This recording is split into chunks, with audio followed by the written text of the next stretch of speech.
LinkedIn is an opportunity platform, and opportunities for both for employers or hiring managers as well as for candidates. Opportunities for coaches like me, consultant influencers, freelancers, really depends on what really you wanted to do with this tool.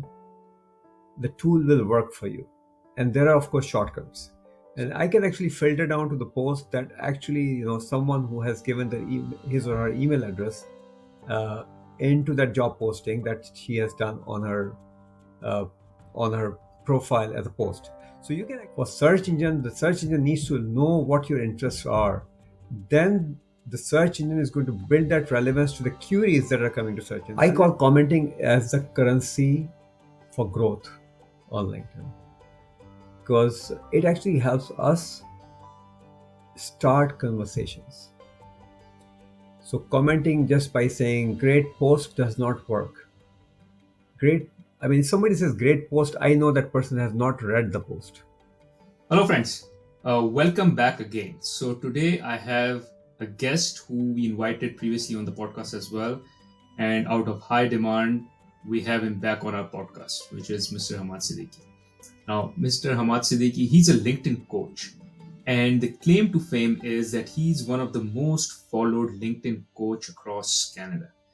And given he's a LinkedIn coach, he's all about coaching with regards to career, coaching with regards to success in getting your job, success in your career. He's written a couple of books as well on the same subject with regards to LinkedIn coaching, with regards to successful career and all.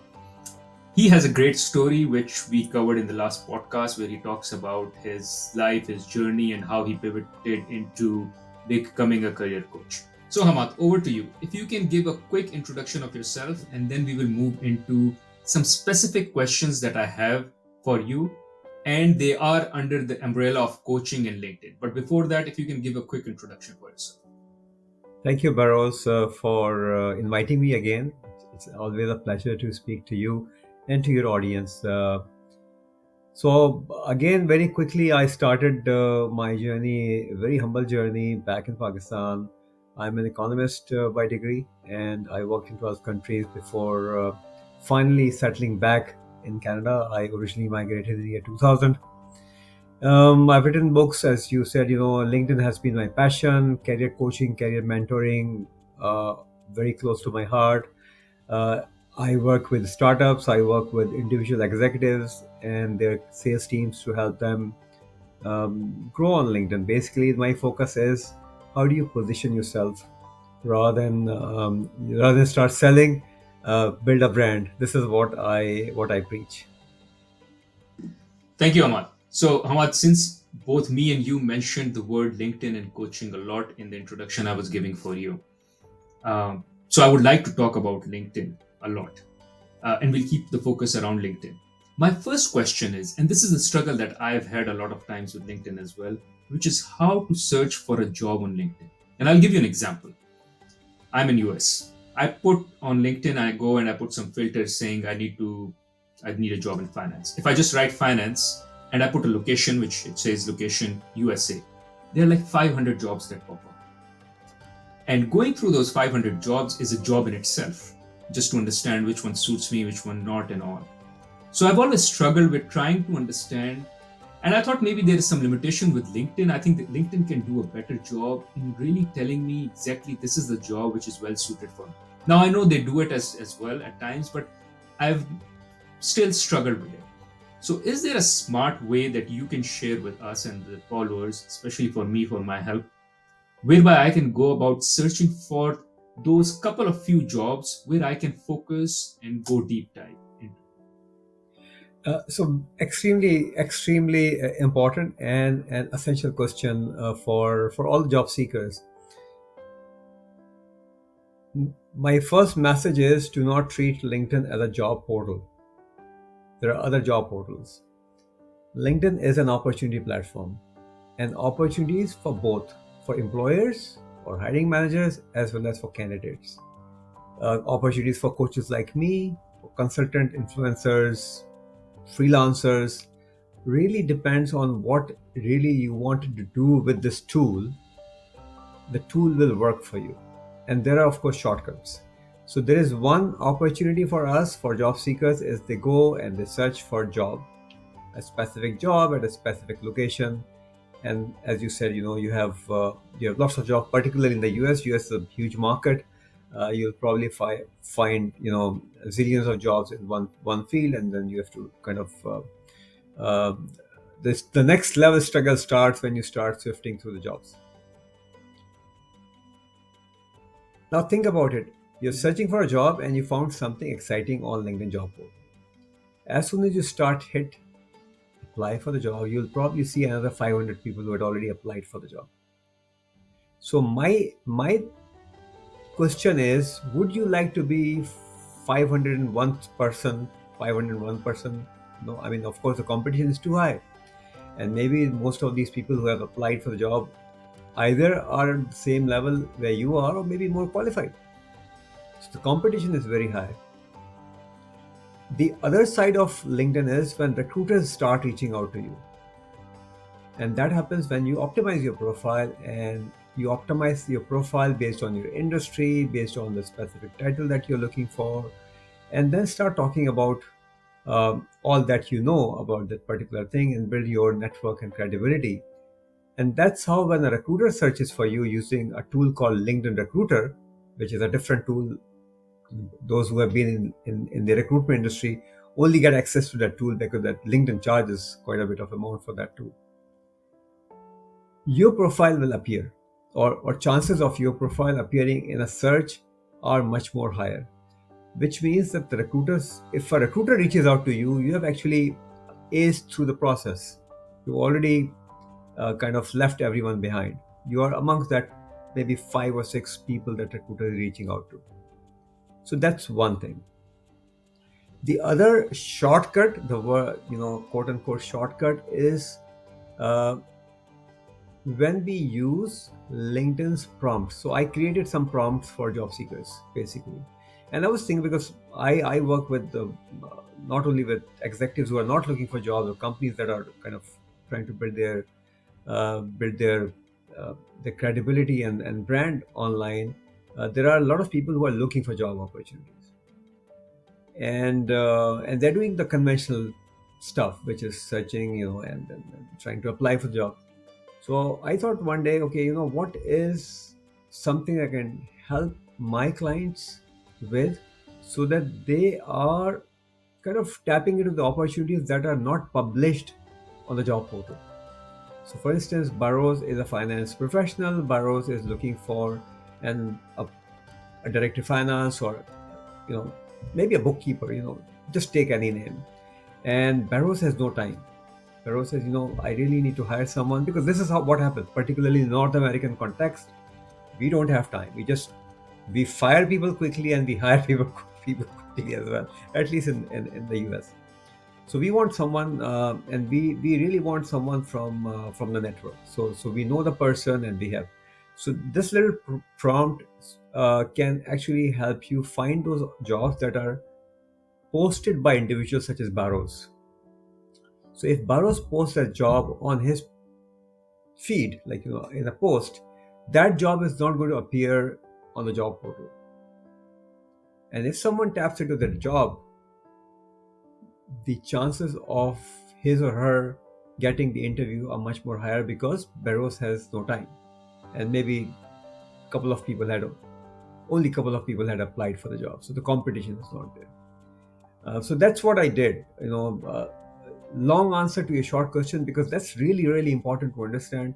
LinkedIn is a tool. Use it as a tool, and tool has multiple usage.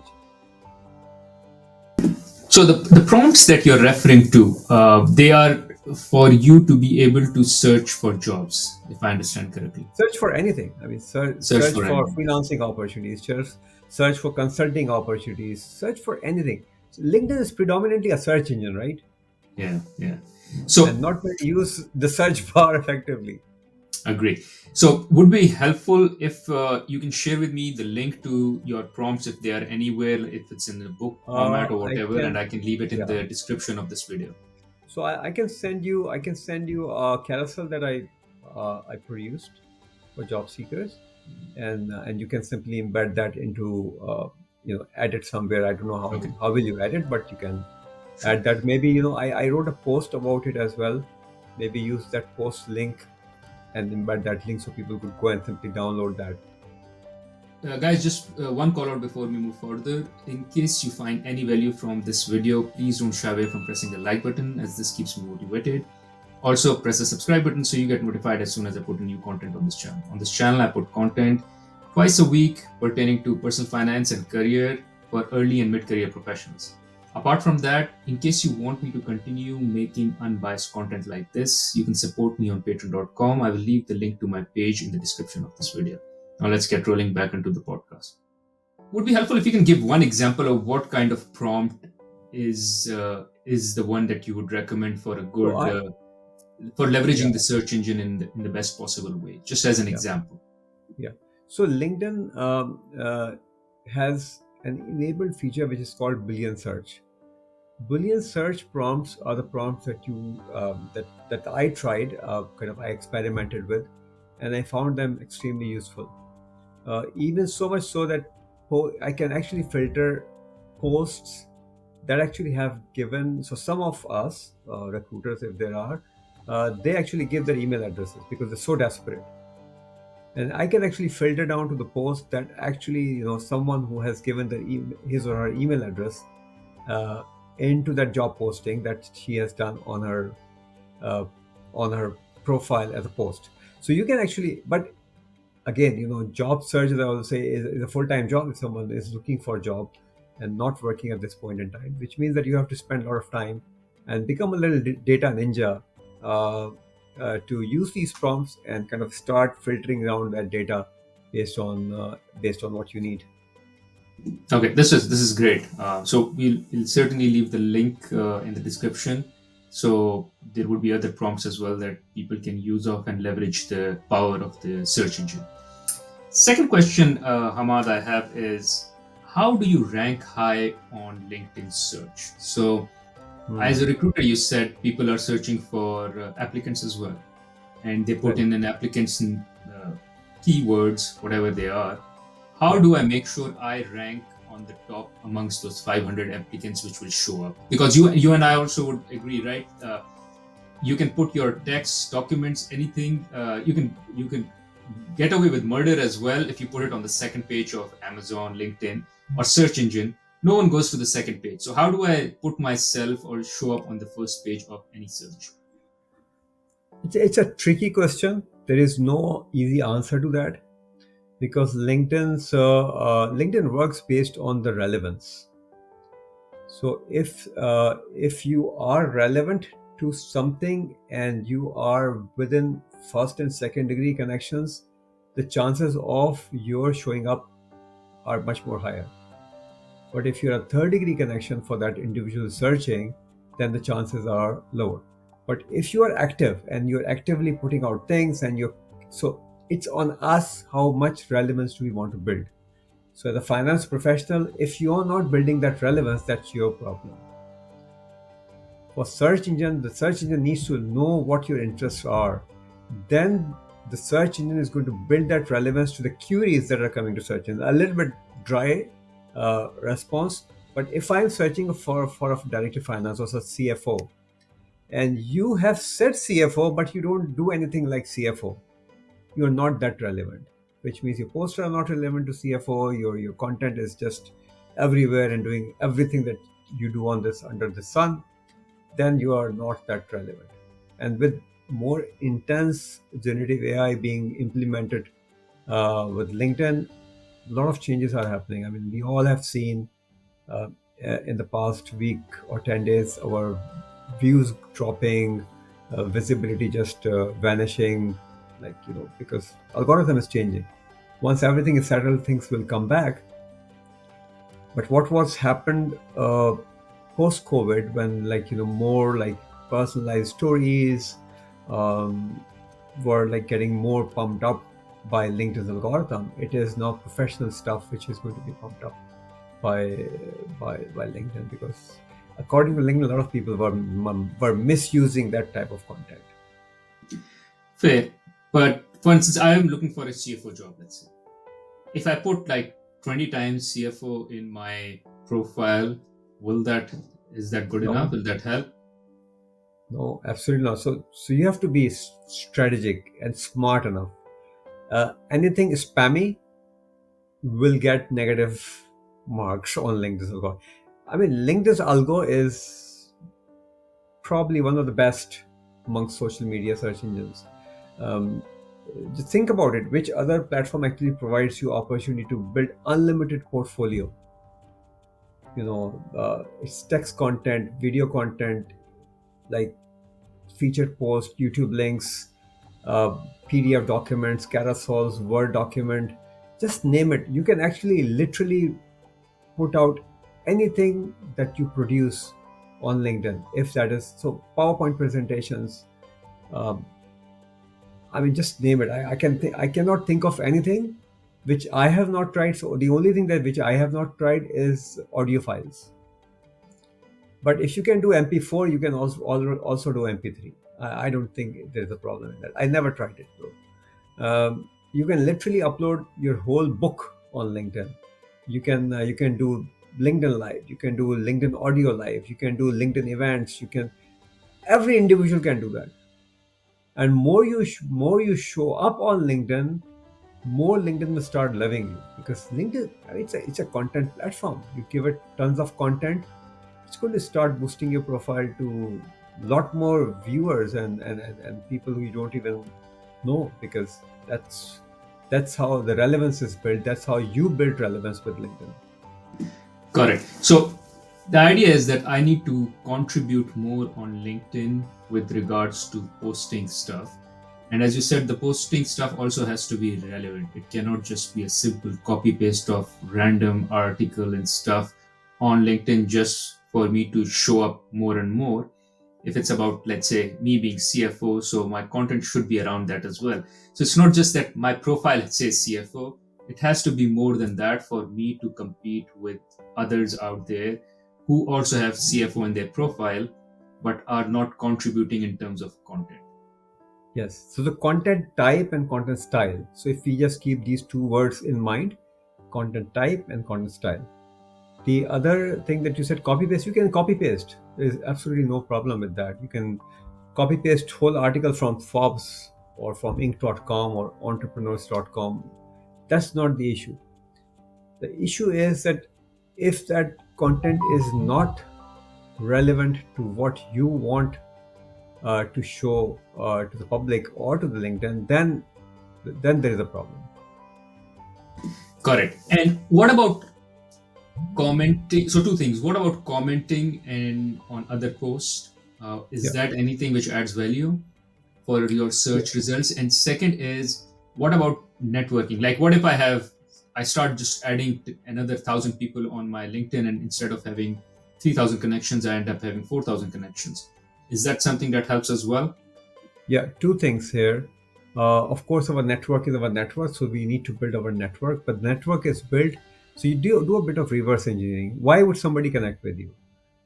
Like, there's so many people who are sending out invites. I wrote this post today, this morning only. Probably you had seen the post. Is you get so many generic messages. So the value, unless we don't provide value, people are not going to connect with us. People are not going to follow us. So give that value first, and then the network.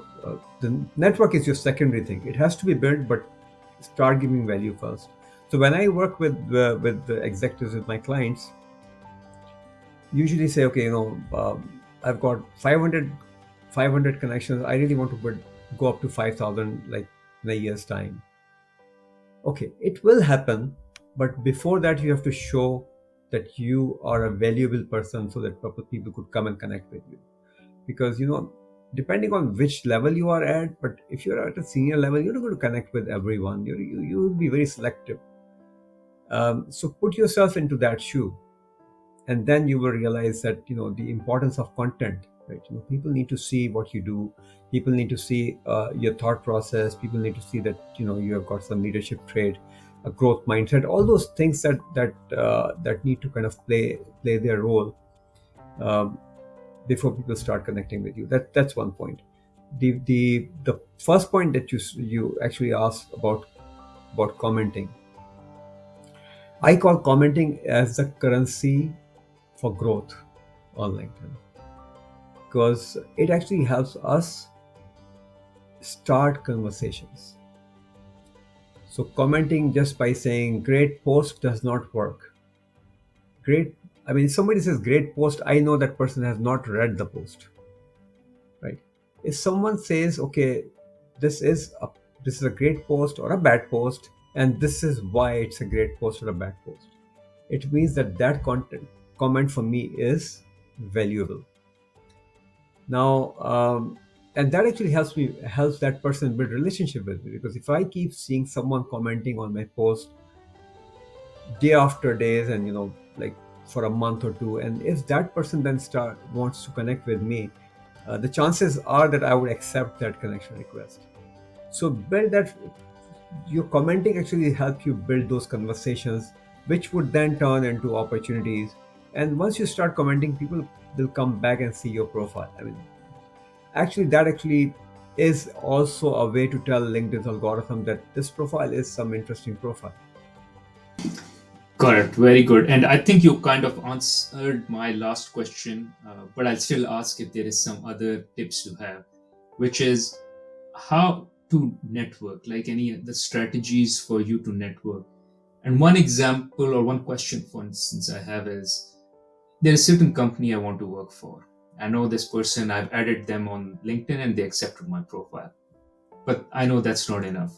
What else can be done for me to network with them so I can kind of show myself to them, or even throw them a message which they read and respond, so they can kind of look at my resume for that matter and stuff like that. So if you have any other strategies that you can call out with regards to networking and creating a stronger bond, that would be helpful. Yeah. So again, going back to the same point, stay relevant. Do not randomly connect with people. Some people will still connect with you, but your chances of staying relevant will be depleted in this way. So just to stay relevant, maybe you have a smaller network. If it's a valuable network, this is what you want. So that's one point. The other point is that within LinkedIn, there's so many tools that you can use in filtering down the people that you want to connect with, and most of it starts with a conversation. This is what I have seen. So you know m- bigger projects that I've won on LinkedIn, or I got, not even won, got, literally got through LinkedIn, is when I started talking to someone, be it in LinkedIn live sessions, or if I participate in audio live sessions. I haven't done too many audio live sessions, but whenever I did that, I start receiving like some traction. So it's not straight away going and connecting with someone, connecting and maybe inviting that someone to, because you see, the way we are doing this podcast, if I say, okay, Bahroz, I'm doing an audio live session, how to find job in the financial sector, um, would you like to join in? You said, okay, yeah, I will join in, because that's kind of, that will give exposure to your profile with whoever is in my network as well. So it's like a strategy that needs to put in place. It's no one size fits all.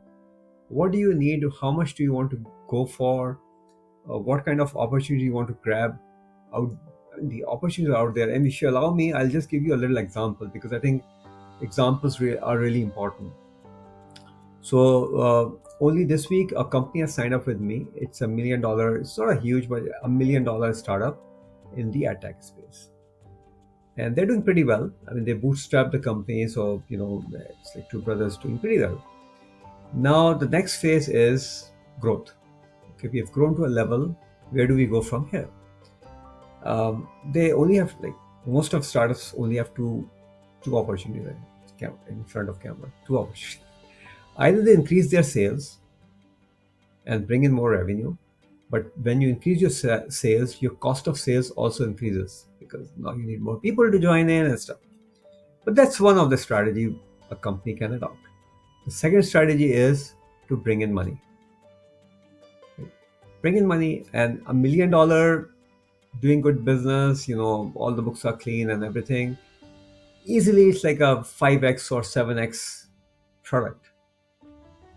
Now, in the startup area, people do not give money to companies. People give money to individuals, founders. The company is reasonably well known in the market, but the founders are not. And that's the issue. And when I told them that, I said, "Who's going to give you money? Nobody knows you." But they know my company. That's not enough. Company is not human.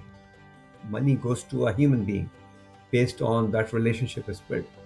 So I'm going to work with them. Is company okay? They've got a team of like branding people and strategists and everything. We're going to build this profile of these co-founders so that people start knowing them. And once they start knowing them, they will start talking to them. And that's where the opportunities will start emerging. So that's kind of an example of what happens when you start a conversation. And when you start conversation, your brand is built, people will know you. Exactly the same thing can be replicated to anyone. This is what I do for my clients. Got it, Hamad. This is brilliant. Thank you, Hamad. This is all for now that we wanted to catch up and understand from you. You're a star LinkedIn coach, and we wanted to learn from you. So thank you for that.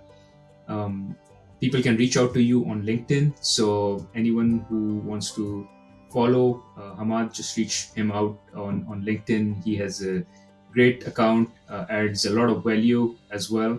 I learn a lot. So thank you for all of that. Thank you guys for watching this podcast. Hopefully, this would add value for you in terms of now being able to find and search and become more relevant and searchable on LinkedIn. So, thank you. Thank you for inviting. And anyone who wants to have a little conversation with me, they can book a call and we can talk further. Thank you, Ahmad.